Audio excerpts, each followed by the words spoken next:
All right, hello everyone. Today we are going to be looking at some of the Chapter 2 review solutions for the book assignment. So this is going to start 24 of the textbook. And the first few that I'm asking you to do are numbers 16. So I am going to take a picture of this. Okay, 16 and 18, so that we can. All right, so identify the slope of the line that passes through the given point. So I'm going to do one of these, and then hopefully after one, you'll be able to do the other. I'm going to do 17 since it has a bunch of negatives. When given 2 points on the slope, the first thing I need you to remember is the formula for slope. So we said that slope is the change in y values over the change in x values.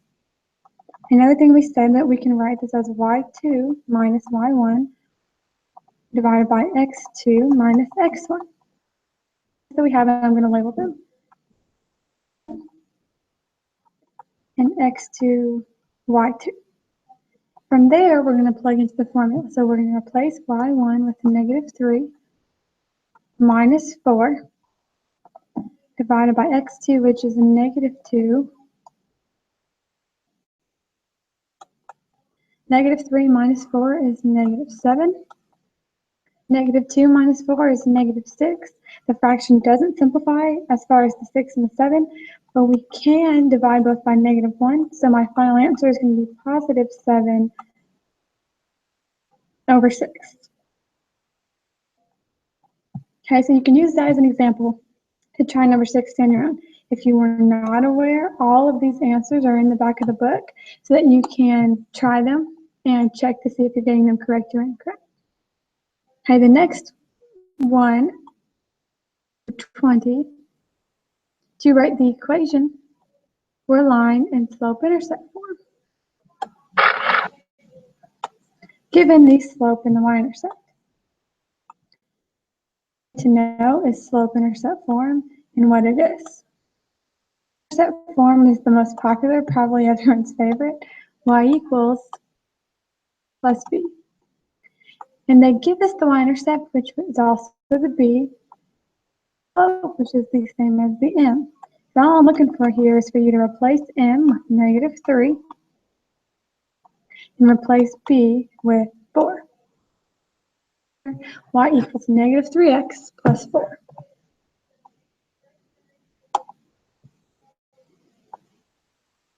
Next few I'm looking at is some graphing problems. So I will take these, rewrite each in slope-intercept form, and then graph the line. If you want standard form, you can, but to practice writing in slope-intercept form, I'm going to do that.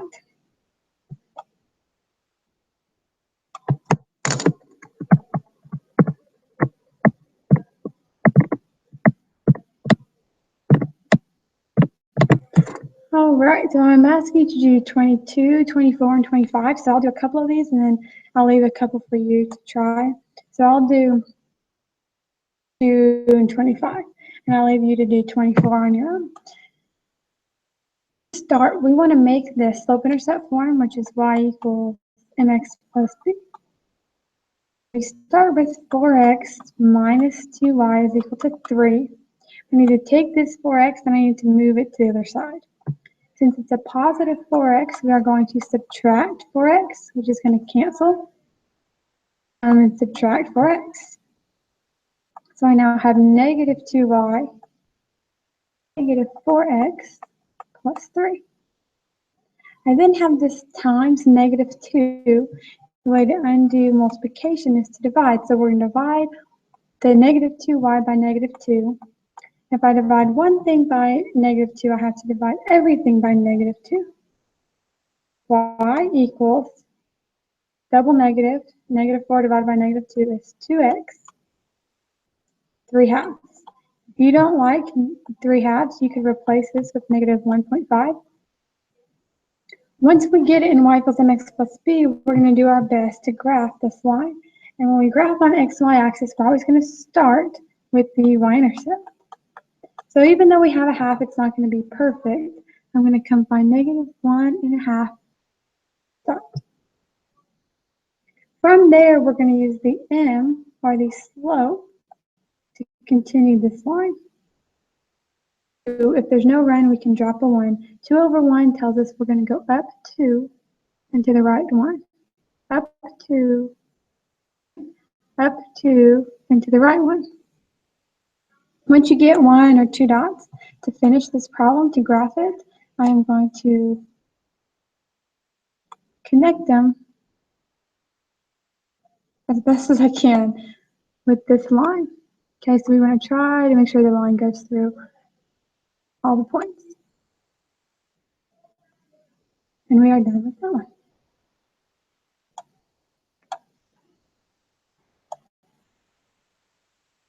All right, so we'll use this for the next one. I am going to go ahead and walk you through 25. Another ugly one. I promise they're not all going to be fractions. So we have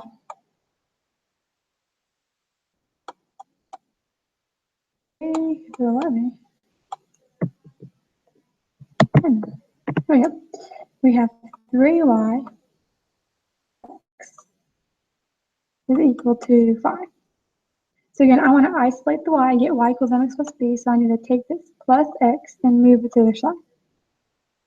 Subtract x, it's going to cancel on the left, and I'm left with 3y equals -x plus 5. I'm then going to divide by 3,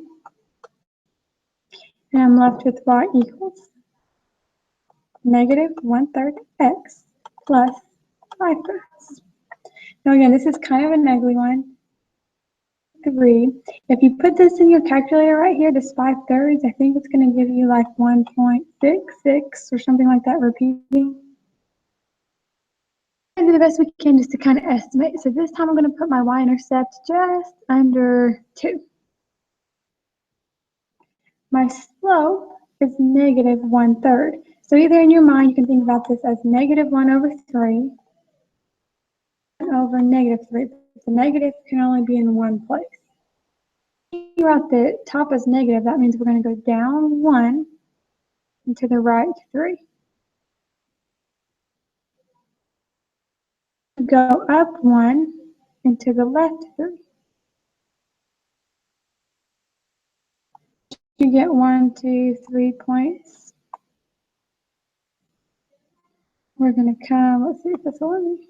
Nope, I'm going to have to draw a new one. Okay, we're going to come do the best we can to connect these with a straight line. And so I don't know what happened there.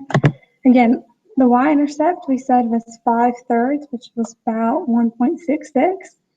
From there, we went down 1 to the right 3, or we could go up 1 and to the left 3. If you were to draw a person walking left to right, they would be walking downhill, which confirms that we have this negative slope.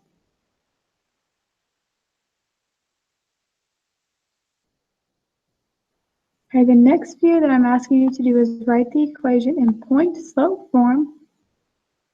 I would convert it to standard form. Okay, so we'll take these. Okay, we'll look at a few others. So I am going to start with number 27. Point-slope form is y minus y1 m times x minus x1. If you notice, they give us the slope, which is m, and they give us a point, so I'm going to call this x1, y1. So I have y minus -1 times x minus 1. This double negative is going to turn into a positive. So I have y plus 1 equals 5 times x minus 1. Okay, there's the first part of this answer, point-slope form. If we want to convert this to standard form, ax plus by equals c. So I need x's and y's on the same side, and I need any number on the other side. The first step is to go ahead and take this 5 and distribute it through. So I have y plus 1 now equal to 5x minus 5. I need to take this plus 1 now and move it to the other side. So I have y equals 5x minus 6. It's almost in the right form. But the last thing I need to do is take this 5x and move it to the other side. So I'm going to subtract 5x. If we do that, it gives me a final of negative 5x plus y equal to negative 6.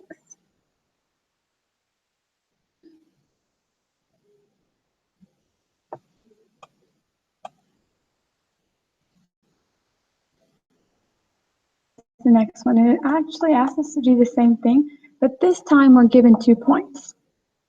So again, we have y minus y1 equals m times x minus x1. And to write it in this form, we need 2 things. We need the slope, the point. Add these 2 things, they give us a point. They actually give us 2 points. So we can use either one of those. Find. So we're going to use the formula that we talked about earlier, and we're going to call this first point x1, y1, and we're going to call this second point x2, y2. And we're going to plug into y2 minus y1 divided by x2 minus x1. And that's going to give us 5 minus 3 minus 2. 5 minus 3 gives us 2. 3 minus 2 gives us 1. And 2 divided by 1 is just 2. This is the slope. In point slope form, you can pick either point. So I'll just use the first one. We have y minus 3 equals, we now know the slope is 2. X minus 2. Answer. Okay, you could also have said y minus 5, if we use the second point, equal to the slope, which we said was 2, times x minus 3, and I would take either one of those answers. If they want standard form, we're going to do the same 2 points. Okay, so I'll just tackle this one. But if you want to try the other one as I do this, you should end up getting the exact same answer in standard form. So I'm going to distribute y minus 3 equals 2x minus 4. I'm then going to add 3 to both sides. And since we've done it once, I'm going to do 2 things at once this time. I'm also going to subtract 2x. So here the 3's will cancel. Negative 2x plus y. Here the 2 x's will cancel, so I'm equal to negative 1.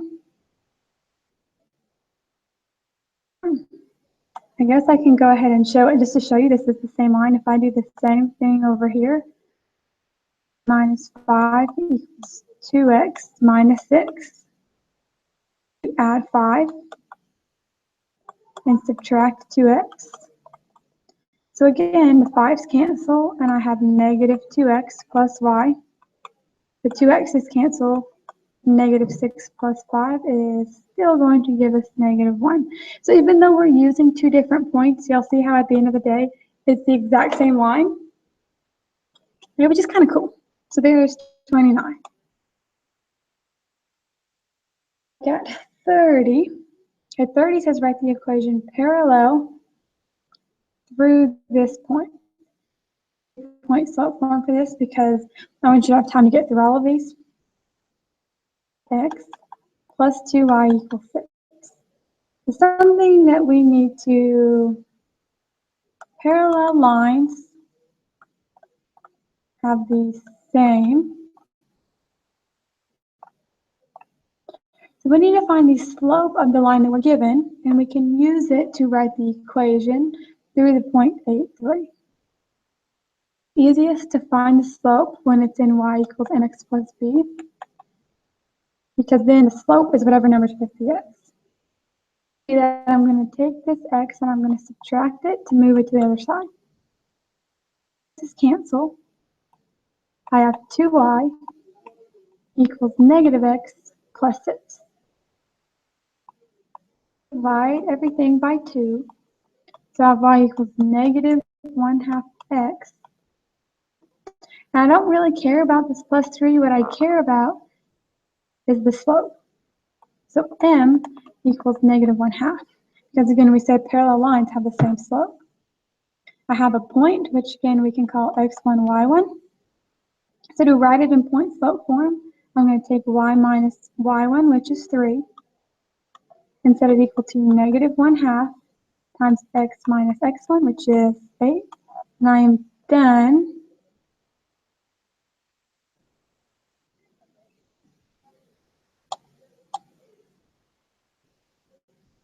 I don't really care about part C, but I am going to help you with part B.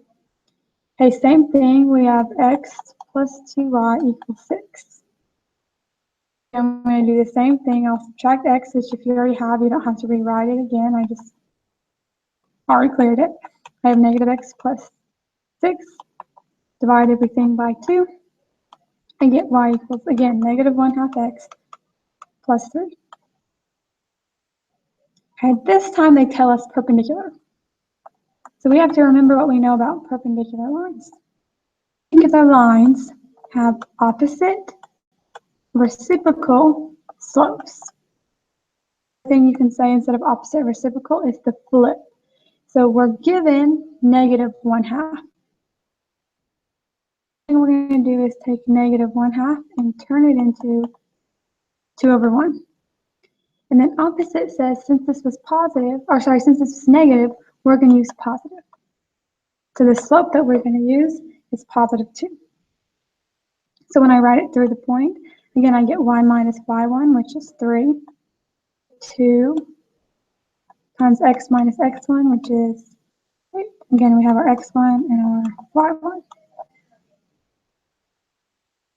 And I am done with that one.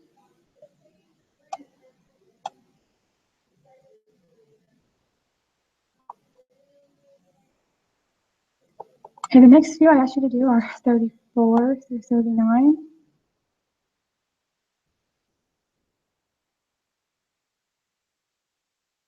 Just kind of talk about. So we talked about our transformations. Oops.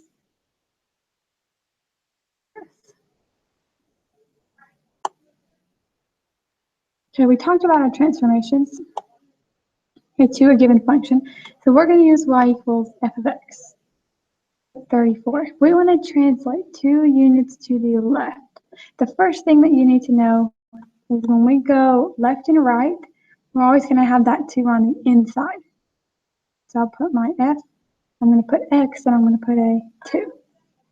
And normally when we want to move to the left, we put a negative 2. We said anytime we put something on the inside of a function, we always do the opposite. So f of x plus 2. Units down. Down is going to go on the outside. Anything that's on the outside is going to do what you tell it to do. So 7 units down is going to make this a negative 7.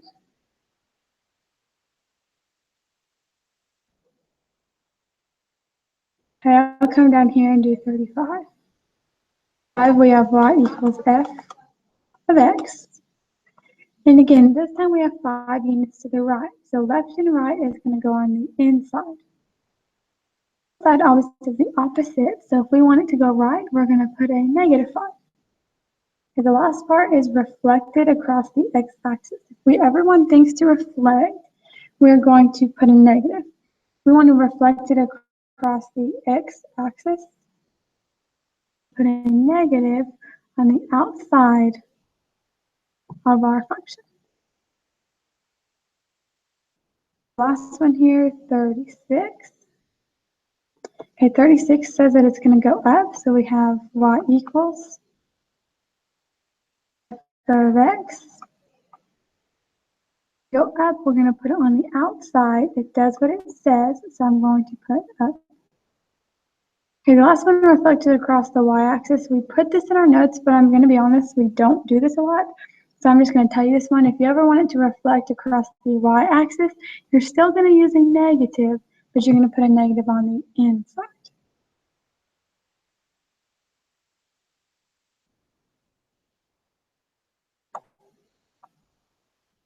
And 37, 38, 39 is the same type of a thing, but now you're telling me what's happening.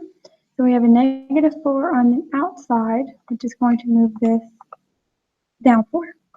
We have a plus 2 on the outside of 38, which is going to move this up 2. We have a times 12. Anytime we have a times number on the outside, you have two options. It's either going to stretch or compress. And the way we tell is what kind of a number. If it's a number bigger than 1, then it's going to stretch. If it's a fraction or a decimal, it's usually going to compress. And since 12 is bigger than 1, we're going to say it's going to stretch. 39, you see how there's a negative that wasn't there before? That tells us we are going to reflect. And we're going to reflect across the y-axis, but I'm going to be honest, if we don't do that a lot, we'll be okay. Okay, the negative on the outside is also going to reflect, and that is going to reflect across the x-axis, which in algebra 2 trig is the one that we do the most. And the very last thing we have is this 2. 2, just like the 12, is greater than 1. We don't care about the negative, right? The negative is its own thing. It tells us it's going to reflect. And since the 2 is bigger than 1, we also are going to have another stretch. An example of something that would be a compression is if that 2 was like 1/2 or something.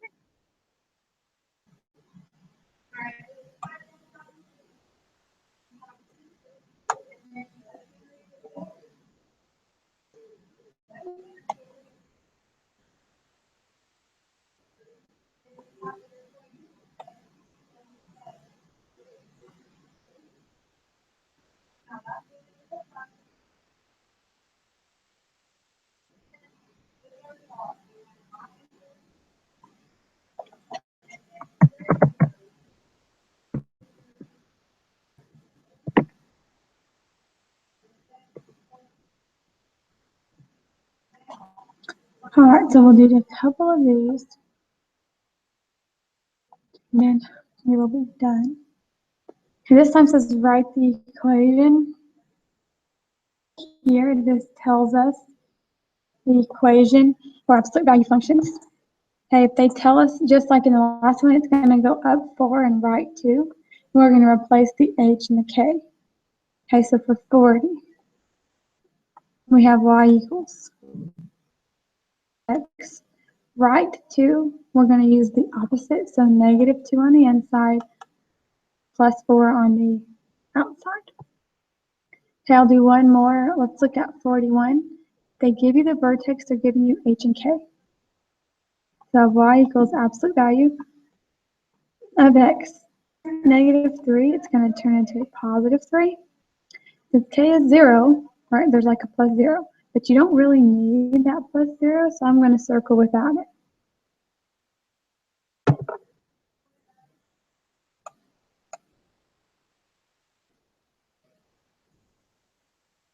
Okay. So there's a few that asks you to graph. So I'll just look at a couple of those and then let you do the rest of them.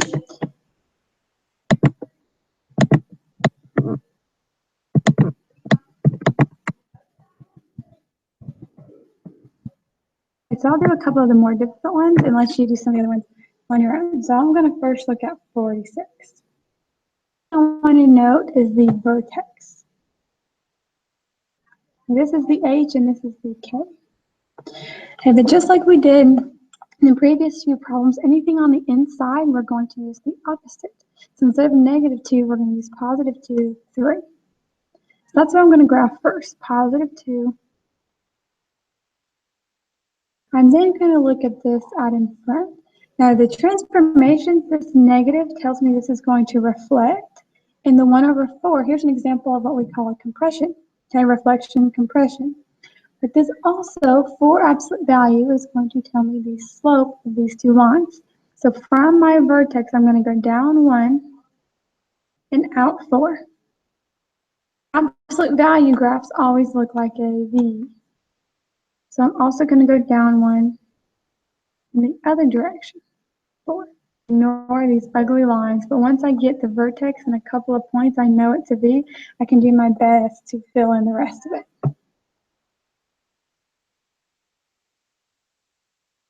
Look at one more, maybe we'll look at 44. This time if you see there's nothing inside with the H, not moving left or right, 0, right? If there was something there, you would see it. The negative 8 tells me I'm going to go down 8. So the vertex is 0, negative 8. So I'm going to start there. 1, 2, 3, 4, 5, 6, 7, 8 would be right here. You see that there's nothing out in front, so there's an imaginary 1. So from this vertex, I'm going to go up 1 over 1, up 1 over 1, up 1 over 1. So I have to continue that in the other direction. And once I get a couple of points, I can do my best to try to continue this and make it a V. You're in class. I didn't know that. No, this is Darby. Darby, I'm filming a video for my class, so you're going to be on it. What? I'm filming a video for my class, so you're going to be on it. Say hi. I'm serious. In a video. So you're Right now? Yeah. Oh. Okay. Oh, this is funny. All right. I'm really serious. I'm filming this. Y'all don't laugh. They're going to laugh. Okay. The last couple on this page, we are going to identify the vertex axis symmetry of the function. I'm also going to note the domain and the range. Okay, so I will do this one. Inside with the H. So there's like an imaginary 0 there. So the vertex is going to be 0. K is always on the outside. The axis of symmetry, x equals.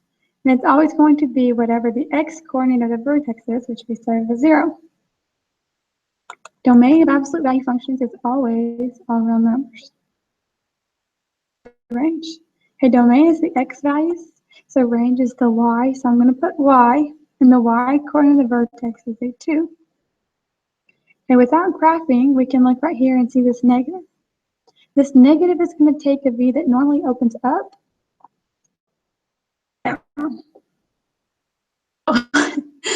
Someone else walked by. So we said this value right here is 2. So if we're going down below 2, we're going to write this as a less than or equal to.